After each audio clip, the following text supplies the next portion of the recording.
Welcome to Yeah. RSSDI TV 2020. I'm Dr. Sanjay Kamble, and on behalf of VOCAD RSSDI TV 2020, I welcome you all. I'm glad to have us today a renowned diabetologist from Mumbai, Dr. Sandeep Rai. Dr. Sandeep Rai is a senior consultant diabetologist at Apollo Hospital, Navi Mumbai. He's also the unit head of Department of Medicine and Diabetology, MGM Institute of Medical Sciences, and he's also in charge of the Advanced Center of Diabetes Care and Research Center, MGM Mumbai. Welcome, Dr. Rai, to the show.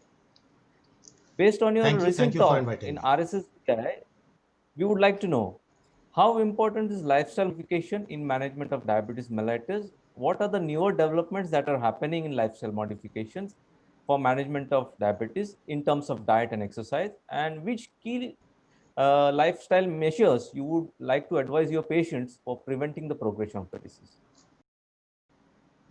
Thank you very much, Dr. Kamble, for inviting me to your forum of RSSDI TV.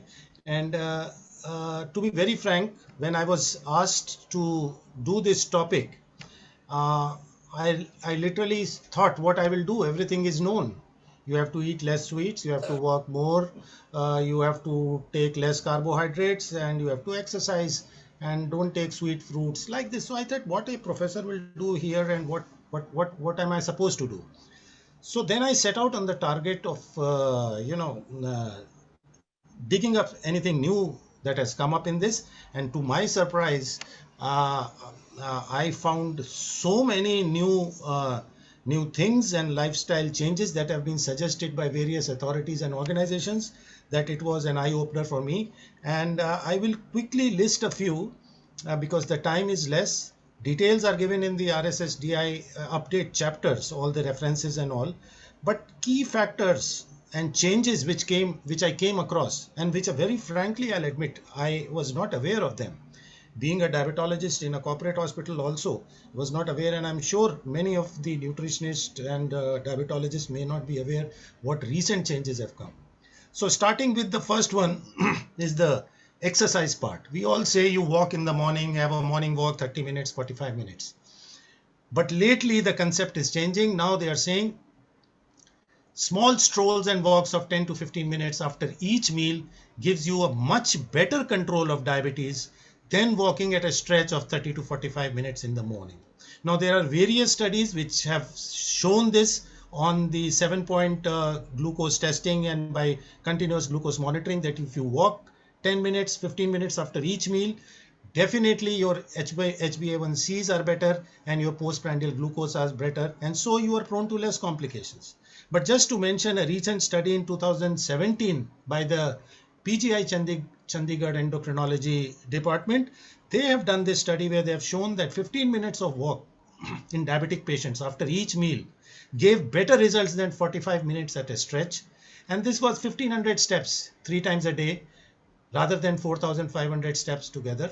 And uh, the other things were routine, and they checked the blood sugars and they found that HbA1c blood sugars all were much better with a 3 time daily walk, a small spurts of walk.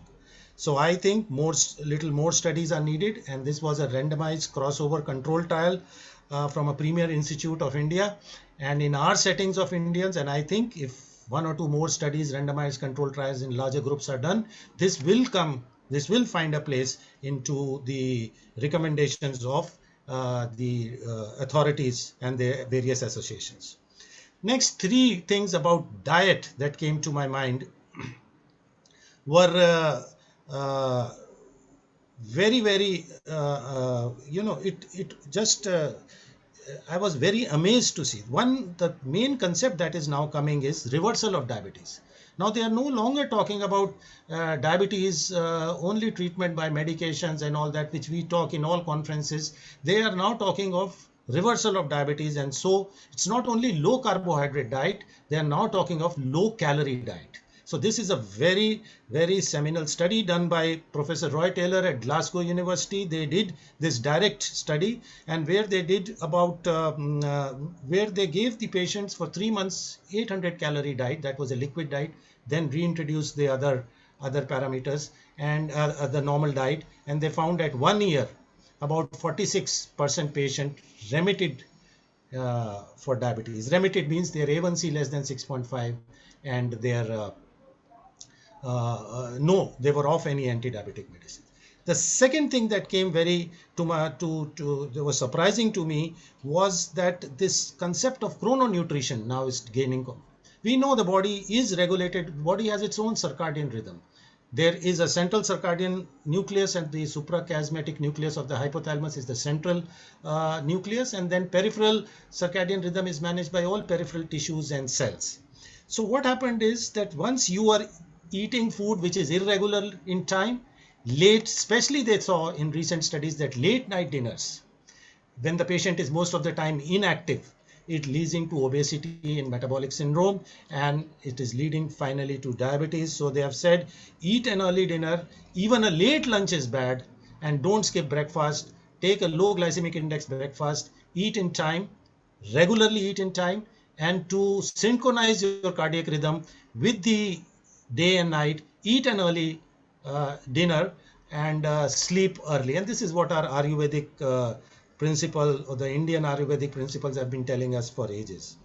The third thing that was very intriguing was the concept of personalized nutrition. Now, this was a revelation to me. Taking forward the idea of reversal of diabetes, what the Weizmann Institute of Israel, Professor Zivi with his team, they have shown very surprising finding that all the foods you eat, each person responds differently to different food in terms of postprandial glucose rise. So when they gave to 800 people and did their continuous glucose monitoring, they found that no two people would respond identically to the same food.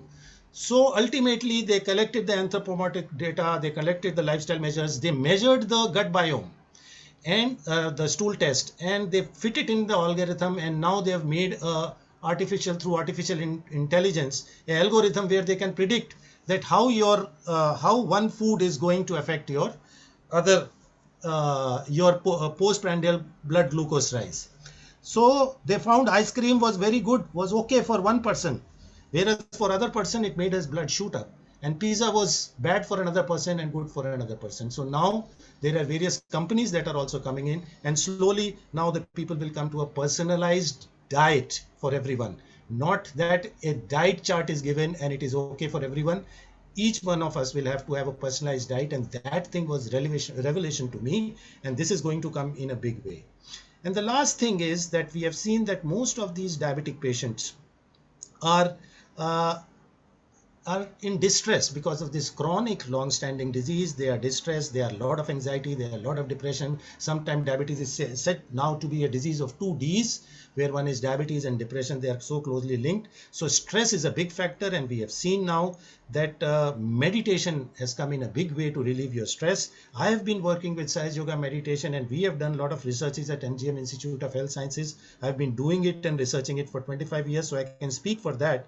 And we have shown in world-class researches that stress has been reduced, and anxiety has been reduced, diabetes has been reduced, and we have seen recently also that cortisol, which increases your weight and increases diabetes, has been reduced by Sahaj Yoga meditation. This was a MD thesis under my supervision, and lately we have seen that heart rate variability, which is very common in diabetes due to autonomic neuropathy, becomes better with meditation, and so can decrease arrhythmias and sudden death risk. So I suggest, if you ask me the key measure, I will pick out yoga and meditation to reduce the stress, to deal with this disease properly, to take off the depression, to take off the diabetes stress out of this, to decrease and to make you more compliant to stick to your diabetic exercise and diet routines, make you more compliant with this.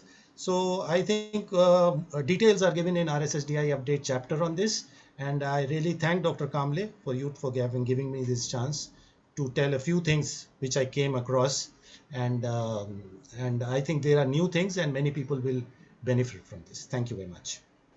Thank you, sir, for sharing your views, and stay tuned to RSSDI TV 2020 for more recent updates from RSSDI. Thank you so much.